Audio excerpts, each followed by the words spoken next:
Olá, este é o Ciência ao Ponto, um podcast que busca descomplicar a ciência, afinal é ela que todos os dias está presente e impacta diretamente na qualidade de vida de todos nós. Eu sou Catiane Cru e essa é uma produção do Sistema Educativo de Rádio e TV Univale. Neste episódio nós vamos falar sobre uma comemoração, os 8 anos do projeto de monitoramento de praias da Bacia de Santos. Aqui na região sul, a área entre Santa Catarina e o Paraná, quem coordena esse projeto é a Universidade do Vale do Itajaí. E para falar sobre a contribuição deste que é o maior projeto de monitoramento de praias do mundo e também a sua relevância no meio científico, recebemos hoje aqui no podcast o coordenador-geral do projeto e biólogo marinho, o professor André Barreto. Professor, obrigada pela presença. Sempre um prazer, agradeço o convite. E também com a gente a gerente-geral desse projeto, a Renata Taufer, ela que é oceanógrafa e mestre em Ciência e Tecnologia Ambiental aqui pela Univale. Obrigada também por estar com a gente, Renata. Obrigada a vocês.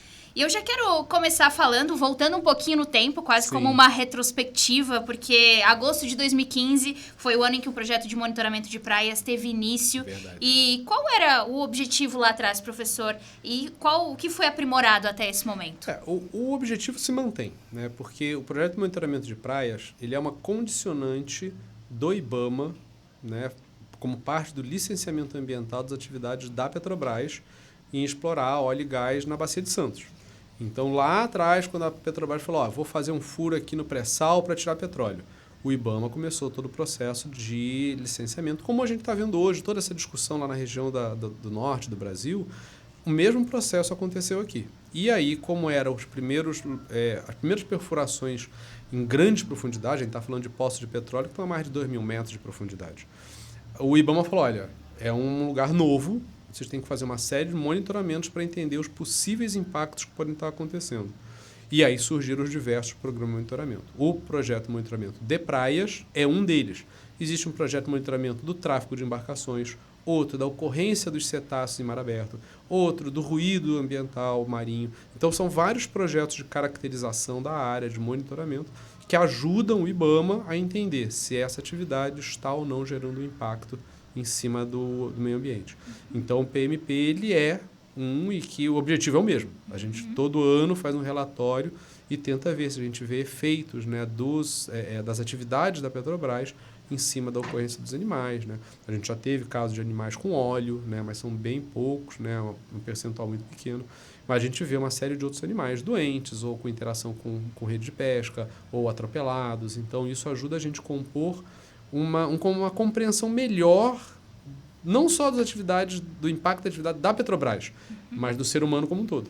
Porque quando o animal encalha, a gente não sabe, ele não vem com a bandeirinha Petrobras em cima dele, né? Então, ele pode ter sido atropelado por um barco, ele pode ter engasgado uma sacola plástica.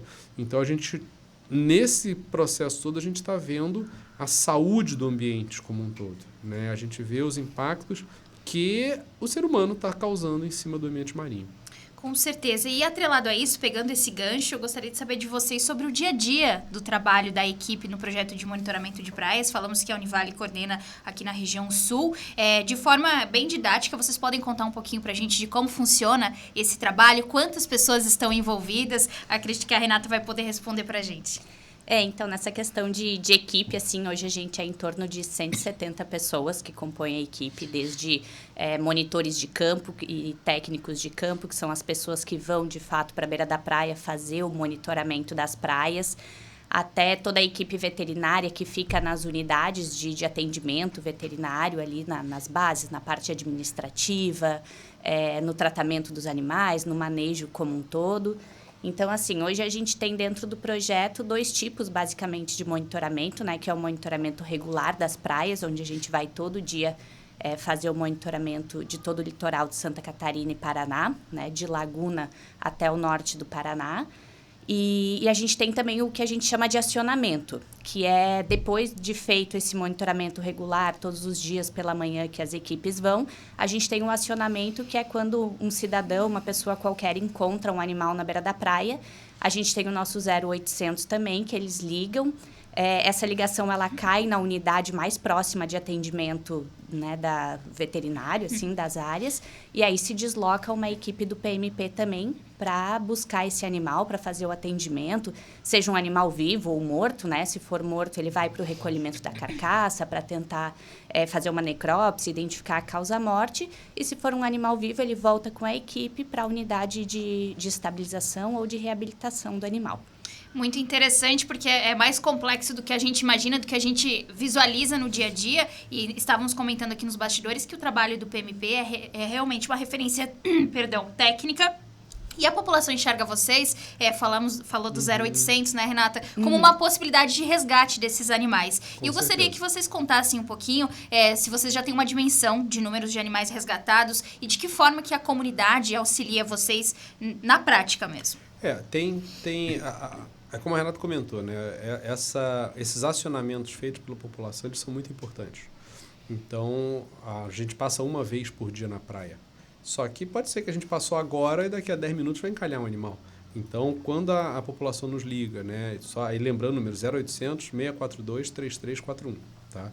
Quando a comunidade, a população liga para a gente sempre faz um esforço. Às vezes acontece, e lembrando, nós não temos plantão 24 horas. A gente trabalha das 8h30 até as 5h30, tá? Então, se o pessoal liga depois, a gente já teve gente ligando, mas eu liguei ontem, 10 da noite, não tinha ninguém. Eu falei, não tem mesmo. A gente para quando fecha o expediente, horário comercial. Mas é muito importante. Tem locais, por exemplo, no norte de São Paulo, que a gente já viu de 50% das tartarugas vem por acionamento, não são pelo monitoramento. Porque lá já existiu o Tamar, trabalhando há muito tempo, ele já tem uma presença muito grande. Então, em certos locais, a gente tem a importância dos acionamentos da população é muito grande. Em outros, são praias que tem pouca população, né? Você pega, sei lá, faz aqui Praia Brava, né? Ou Praia de Balneário Camboriú. Tem gente todo dia, o dia todo. Mas você vai para uma praia mais erma, de um local mais distante, do Parque Nacional do Superagui, que não tem ninguém. Então, se não houvesse um monitoramento, né, a gente não achava nada. Aqui numa praia com bastante gente, com monitoramento, a gente talvez nem precisasse de monitoramento, porque tem gente todo dia. Então, essa complementação das estratégias que a gente ajuda a ter uma ideia real da quantidade de animais que chegam. Você perguntou mais ou menos quantos. A gente tem pegando... Aí eu estou pegando toda a área monitorada pelo PMP, não só Paraná e Santa Catarina, né? Porque a Univale coordena a execução Santa Catarina e Paraná, depois, mas ainda vai até o Rio de Janeiro, até ali a cidade de Saquarema. A gente, até meio de agosto, estava com mais de 140 mil animais coletados nesses 8 anos de trabalho. É muito mais do que a gente imaginava lá no início. A gente achava que, sei lá, a gente estimava, vai ser uns 5 mil animais por ano, não sei o quê. E 5 mil é fichinha hoje em dia para o que a gente pega, né? Com certeza. E pegando esse gancho, né, das outras regiões onde esse monitoramento acontece, eu gostaria de ressaltar também que tem outras instituições que fazem parte, assim como a Univale coordena aqui na região sul, tem outras universidades e instituições que fazem parte da rede de encalhe e informação de mamíferos aquáticos do Brasil, a REMAB. E eu gostaria que vocês falassem um pouquinho sobre como se dá a parceria. Tem uma conexão entre essas instituições no dia a dia? Vocês trocam informações? Tem uma forma de junção desses relatos, enfim, e de estatísticas relacionadas aos animais, se vocês puderem falar um pouquinho sobre isso. Vontade, né? Bom, na verdade, somos, então, em três empresas, né, que coordenam toda a área da Bacia de Santos, né, que, enfim, tem outras bacias onde também acontecem o PMP, mas a Bacia de Santos, nós somos em 3 empresas, que somos nós, a Univale, uma segunda empresa em São Paulo, uma terceira empresa no Rio de Janeiro. E a gente tem essa troca, assim, até para tentar, na maior parte, conseguir padronizar a forma que a gente coleta esses dados e a forma como a gente vai interpretar, né, essa avaliação da interferência da exploração e produção de óleo e gás em cima do encalhe desses bichos. Então, a gente tem toda uma troca de informação, tanto metodológica, né, das equipes que vão a campo fazer um trabalho mais padronizado possível para a gente tentar evitar qualquer tipo de interferência do profissional que vai a campo nessa interpretação do resultado que está chegando, tanto quanto principalmente o produto final que a gente gera, que todo final do ano a gente gera um relatório anual integrado, onde a gente integra toda essa área da Bacia de Santos para, de fato, tentar entender, né, avaliar, sim, esses objetivos das interferências. E aí é onde a gente acaba tendo a maior troca mesmo de informação, porque é um grupo de profissionais bem grandes, então cada um vem de uma escola e cada um vem de uma área, assim, onde, né, tem um viés maior. Então, a gente teve até um desafio, acho que nesses últimos 2 anos, né, André, que foi realmente fazer um único produto, um único relatório, onde a gente conversou todo mundo para, né, gerar esse produto. Então, como são visões diferentes, a gente está sempre ajustando. Mas... E isso que a Renata comentou é muito importante, né? Porque a Petrobras ela tem 3 contratos separados. Um com a Univale, um com a Mineral Engenharia em São Paulo e outro com a Ecoservation no Rio. E aí, por questão contratual, cada um fazia o seu relatório. E aí, o que acontecia? Ia lá para o IBAMA 3 relatórios e uns 3 anos atrás o IBAMA falou, não, a gente quer saber uma caracterização da Bacia de Santos, eu não quero por contrato, é problema de vocês, Petrobras. Sim. E aí foi isso que ela falou, esse desafio que a gente teve de não pensar apenas na nossa área, mas pensar realmente dentro de toda a área que está sendo monitorada pelo PMP. E a gente conta aqui dentro da universidade com vários outros colegas, né? A gente tem o professor Rodrigo Santana, o professor Mauro Michelena, o professor Antônio Carlos Beaumont, que fazem parte de um grupo de análise, que a gente toda semana tem reunião e olha os dados e fala, ok, como é que a gente vai trabalhar isso daqui? Então, a gente vem evoluindo nessa questão da produção de ciência, como o podcast é sobre ciência, né?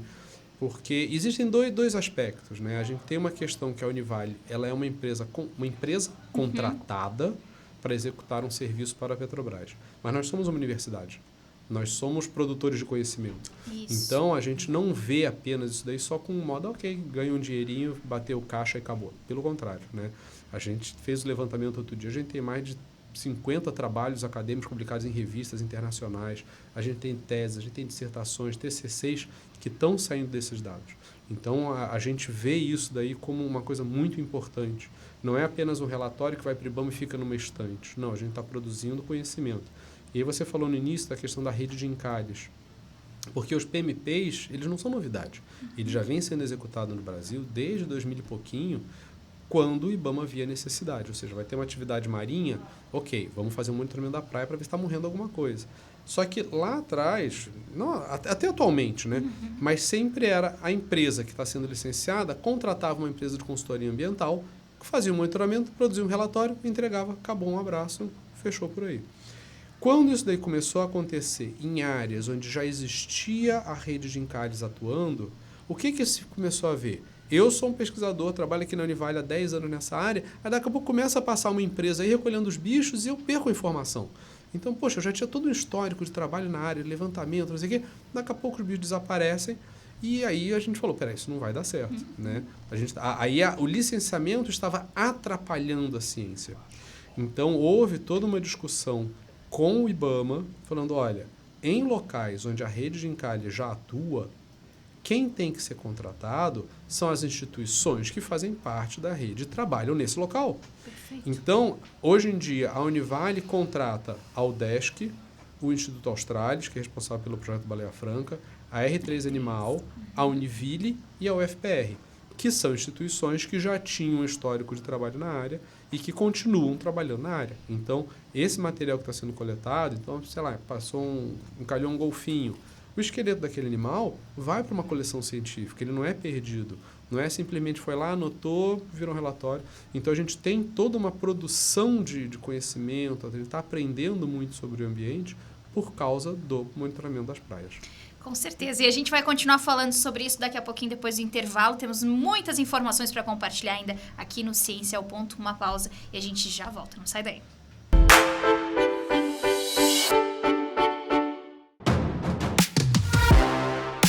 Uma jornada sem fim. Assim é o conhecimento, que segue em sua principal direção, a de transformar. Seja para avançar uma tecnologia, para desenvolver um potencial, para combater uma pandemia. Em um mundo repleto de desafios, o conhecimento é um caminho sem atalhos, mas feito de muitos encontros. Do questionamento com a ciência, da dedicação com a realização, da profissão com o propósito. Uma jornada que vai transformar sua vida, o seu futuro, o mundo ao seu redor. Mas o primeiro passo é com você. Seletivo de Verão Univale. Inscrições abertas. Univale. A gente forma. A gente transforma.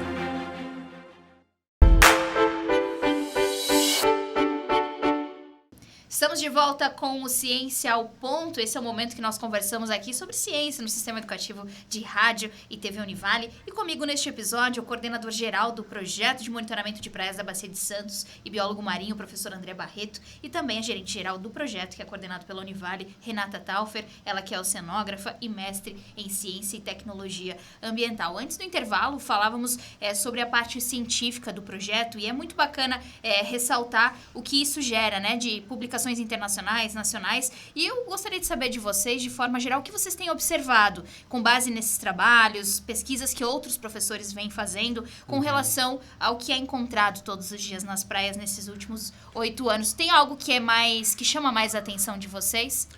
Tem. É que não tem nenhum ano igual ao outro, né? Isso daí é uma coisa que às vezes pergunta, o que é o normal de encalhar? Não tem normal. Né? A gente tem anos que tem mais de um grupo, às vezes tem mais pinguim, outros anos tem mais... 2021, daquele monte de jubarte que apareceu aqui na costa, né? Aí teve muito pinguim, Ano passado a gente teve pinguim até dezembro, né? As coisas se esticaram e era uma coisa fora do comum. Esse ano agora a gente está tendo gripe aviária, estão morrendo outros bichos. Então, assim, não tem monotonia dentro desse projeto, né? E do ponto de vista de ciência...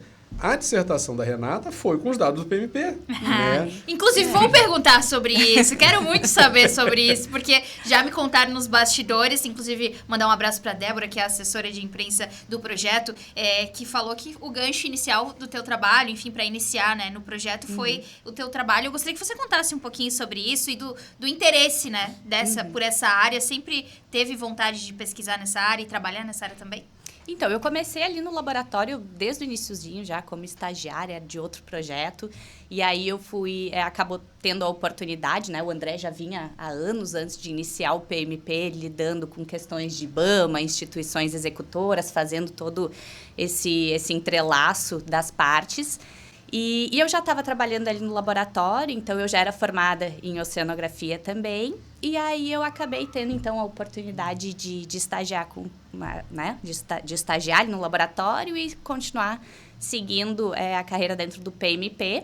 E o mestrado, na verdade, foi uma oportunidade que veio diante do projeto mesmo, assim. Quando o projeto abriu as portas para a gente poder ter esse incentivo de fazer o mestrado, a gente abraçou e aí a gente...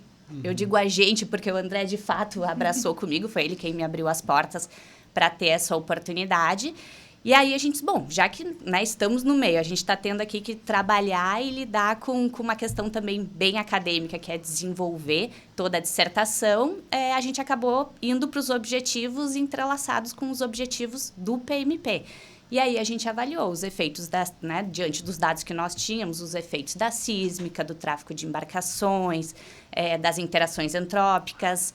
Então, até das variáveis ambientais também, o que a gente tinha disponível para tentar entender esse padrão de encalhe. Porque, que nem o André disse, né? Nem sempre é um ciclo sazonal, assim, que a gente vê, uma coisa que seja rotineira, né? Então, a gente está sempre tentando entender quais são essas interferências. E sim, o mestrado veio diante de uma oportunidade que o PMP me trouxe. Desculpa, só para continuar, você falou no outro bloco, falou a questão o maior monitoramento de praias do mundo, tudo isso. Então, assim, só para você ter uma ideia, no meu doutorado, eu usei 80 golfinhos para fazer o tema lá de Vale da Visão, porque era o que tinha. Eu rodei museu do Brasil inteiro para conseguir 80 animais. Hoje em dia, né, o último trabalho que eu fiz de um TCC com uma aluna, ela estava usando 5.000 animais. Então, assim, a possibilidade, a geração de informação que veio, né, por causa do PMP é uma coisa muito legal. Porque se eu tenho lá 5 animais, 5 nesse ano, 7 no outro, será que agora? Isso é normal ou isso não é normal? Agora não, agora eu tenho 300 aqui e 400 aqui, eu já consigo entender melhor o que é o habitual naquela espécie, como é que é o padrão de ocorrência. Então, por exemplo, pinguim, a gente sabe, pinguim vem no inverno. Ok. Então, ano passado, quando os pinguins continuaram aparecendo aqui, outubro, novembro, dezembro, eu falei, isso daqui está fora do normal, porque a gente já tem uma ideia de como é que eles se comportam. Claro, não quer dizer, não, hoje é dia 14, eles vão parar de acontecer. A gente está falando de animais que estão vivos, que estão explorando o ambiente. O que a gente agora quer ver pelos próximos 8 anos, né, será que toda essa parte de alteração climática, ela está afetando a ocorrência dos animais? Então, será que quando a gente olha agora a mudança de padrão de temperatura, com esse monte de desgraça ambiental que a gente está tendo aqui na nossa região, né, Será que isso a gente também está observando nos animais marinhos? Será que espécies que são de águas mais frias, elas vão estar ocorrendo em menor quantidade aqui com a gente? Será que a gente está tendo mais espécies, aves mais tropicais que estão aparecendo mais frequentes? Então a gente precisa desse dado, e aí o que a Renata falou antes, da gente ter uma padronização da informação. A gente tem agora, lá do Rio de Janeiro até aqui, um protocolo muito claro de coleta de dados. Então, todo mundo trabalhando igual. Então, eu sei que se eu olhar depois ao longo de 10 anos, se eu vir uma mudança, não é porque o Zezinho começou a fazer diferente, é porque o ambiente teve alguma diferença. Então, a gente precisa ter esses conjuntos de dados de longo prazo para entender problemas de largo prazo, né, de longa extensão. Até porque são vários fatores envolvidos, né? Tem a questão humana, tem a questão climática, então tudo isso é muito interessante. Eu imagino tanto de material que vocês têm nessa planilha, que deve ser infinita, mas é muito interessante ver, né? Ter essa linha do tempo e se aproximando dos 10 anos do projeto, vocês vão ter bastante material aí para poder, inclusive, embasar outras pesquisas, né? O que a gente sempre brinca também, que o bicho, ele não entende o limite administrativo, né? Então, ele não sabe onde é Santa Catarina, Paraná, São Paulo. Ele responde a fatores ambientais e antrópicos, né? Então, não adianta a gente fragmentar muito, né? Porque é o ambiente todo que está respondendo essa... Será que os bichos encalharam mais em Paraná ou Santa Catarina? Ele não sabe, o bicho não sabe onde é que está a divisa do estado. Ele está dentro da água. Dentro da água. E aí, se ele bate ali ou bate aqui, geralmente é para uma resposta a alguma variável ambiental, o alimento que ele estava atrás, ou a temperatura da água, ou uma corrente. E é isso que é a grande dificuldade de entender. Porque a gente fala assim, as aves marinhas. Mas uma gaivota que vive costeirinha, que está ali sempre na praia, é completamente diferente do albatroz que vive lá em alto mar. Né? Então mamíferos marinhos. Poxa, o golfinho que vive dentro da Baía da Babitonga é diferente do golfinho que vive lá para fora, né? Um animal mais oceânico. Então, nem sempre a mesma variável ambiental, a mesma temperatura, não sei o quê, vai afetar espécies diferentes do mesmo modo. E esse é um desafio. Pô, a gente tem 130 mil animais. Mas, desses 130 mil, 80% são 4 espécies, que são as mais frequentes. E aí, para as outras, puxa, esse aqui eu ainda não sei, vou precisar de mais 10 anos para juntar uma quantidade de dados suficiente para poder entender o que é o normal deles. E eu imagino que essa seja uma curiosidade da nossa audiência, da rádio e da TV, e eu gostaria que vocês compartilhassem, a partir do momento que é feito o resgate desse animal encalhado nas praias aqui, entre Santa Catarina, Paraná ou nas outras regiões, qual é o procedimento a partir disso? A gente sabe que tem uma unidade de estabilização em Penha, que está vinculada à universidade também. Gostaria que vocês contassem um pouquinho sobre isso, que é algo que mexe muito com o senso comum e como as pessoas visualizam, né? Essa questão é um animal que encalhou e a gente vê as notícias e fica com o coração apertado. Será que vai ser possível salvar? Será que já tinha morrido? Enfim, conta um pouquinho pra gente sobre esse processo. Bom, a gente, então, quando a gente tem, seja um acionamento ou um resgate de um animal durante esse monitoramento regular, a gente tem basicamente 2 tipos de unidades veterinárias, né? Uma que chama a unidade de estabilização e uma que chama a unidade de reabilitação. A estabilização, ela é para um atendimento... Um primeiro atendimento desse animal, né? Onde ele vai estabilizar mesmo, onde ele vai receber os primeiros atendimentos, para depois ser direcionado para uma reabilitação, que é onde tem mais estrutura, né? Para ele fazer todo o condicionamento de poder voltar à natureza. Isso quando é um bicho vivo. Então, quando é um bicho vivo, a equipe vai a campo, traz ou para a estabilização, depois leva para a reabilitação. Ele fica durante esse tempo, né, de reabilitação dele até uma possível soltura, então. Tem alguns animais que a gente, dependendo da espécie, né, que a gente vai poder fazer a soltura do indivíduo ele único, assim, né? Somente ele. Tem outros que a gente tem que esperar formar um grupo. Então, que é o caso dos pinguins, né? Que é o que a gente tem mais visibilidade nas solturas. Isso. Então, às vezes, a gente tem que esperar formar o grupo. E acontece também, o que infelizmente é a maior parte, mas da gente receber os animais já sem vida, né? Fazer o recolhimento da carcaça, onde é feito também um procedimento de necrópsia, onde os veterinários tentam avaliar, entender a causa daquela morte. E por mais que não tenha um final feliz, nem sempre tão feliz quanto o bicho vivo, né? Não tem, mas ele também é muito importante para a gente conseguir entender o que está acontecendo no meio ambiente, o que está levando esses indivíduos à causa morte, e até para a gente poder entender o tratamento do bicho vivo também, né? De como... que, inclusive, assim, quando o animal morre, a gente consegue acessar os órgãos dele. Então, eu consigo ver, puxa, será que ele tinha algum contaminante? Será que ele tinha alguma coisa dentro do estômago que com o vivo a gente não vê? O vivo a gente tenta tratar e devolve ele para a natureza. Mas o animal morto, ele gera uma quantidade de informação sobre a biologia do animal muito grande. Então, será que aquele animal que estava ali é um animal juvenil ou é um adulto? Porque tem aves que são muito parecidas. Eu não sei se ele é um bicho que é velho e já se reproduziu. Ou então, não, a gente tem muita mortalidade de bicho novo, que nem se reproduziu ainda. Então, aquela população pode estar ameaçada porque eles estão morrendo antes de se reproduzir. Né? Não, mas é tudo animal velho. Tá, menos mal. Né? Então, a gente entender, na hora que faz a necrópsia, como a Renata falou, de tentar saber do que ele morreu. Né? O que é? Tem aves que... É muito comum o pessoal que trabalha em colônia de aves, pega o filhotinho e coloca uma anilha na pata. Né? Então, ele coloca essa anilha que vem uma informação, né, de que instituição colocou, né, sei o quê, e informação de contato. A gente já pegou animais mortos na praia, aves que tinham mais de 40 anos, que já tinham feito animais que vivem lá no hemisfério norte, que migram aqui para o hemisfério sul durante uma época do ano, se alimentam aqui e depois voltam lá para reproduzir. Então, é uma informação que a gente está conseguindo coletar que ajuda a entender, poxa, por quanto tempo vive um animal? O animal não tem carteira de identidade, não tem registro de nascimento. Sim. Então, tem que conseguir saber, poxa, será que esse animal vive bastante? Porque se é um animal que vive pouquinho, ele vai estar muito mais dependente de uma variabilidade rápida, ou seja, choveu muito, não choveu muito, foi quente, foi frio, ele vai se reproduzir ou não vai. Agora, o animal que vive 40, 50 anos, ele vai depender de uma série de fatores do ambiente diferentes para poder continuar permanecendo aí. Ah, será que tem alimento a longo prazo? De repente, esse ano ele não se reproduziu bem, mas ano que vem, tendo comida, ele consegue. Então, são grupos de animais diferentes, que têm biologias diferentes, e aí a gente também tem que ir gerando informação para poder entender o que acontece com eles. Com certeza, são muitas contribuições e o nosso tempo aqui passa muito rápido. Já acabou. Antes da gente encerrar, eu gostaria que vocês destacassem de forma breve o que vocês almejam aí para os próximos anos. Daqui 2 anos 10 anos do projeto de monitoramento. Tem algo que vocês almejam enquanto evolução desse trabalho, mais conquistas, algo que vocês pretendem e o sentimento de vocês de estarem comemorando 8 anos desse projeto que é tão bonito e que faz tanta diferença na ciência e também na vida da comunidade. Eu acho que o sentimento é de orgulho, né? É de orgulho de poder fazer parte, de poder contribuir de alguma forma com tudo isso. E o que a gente sempre almeja é que tenha continuidade, que o projeto tenha continuidade, de preferência com a Univale, com a gente podendo dar continuidade nesse trabalho, mas seja como for, por uma questão ambiental mesmo, que ele tenha, né, essa longa vida para a gente poder continuar analisando esses dados, porque é o que a gente sempre diz também.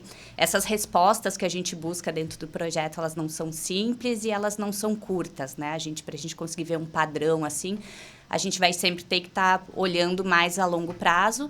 Então, eu acho que mais do que tudo é a continuidade do trabalho para que não só a gente saia satisfeito, mas para que a gente possa dar um retorno para o ambiente como um todo.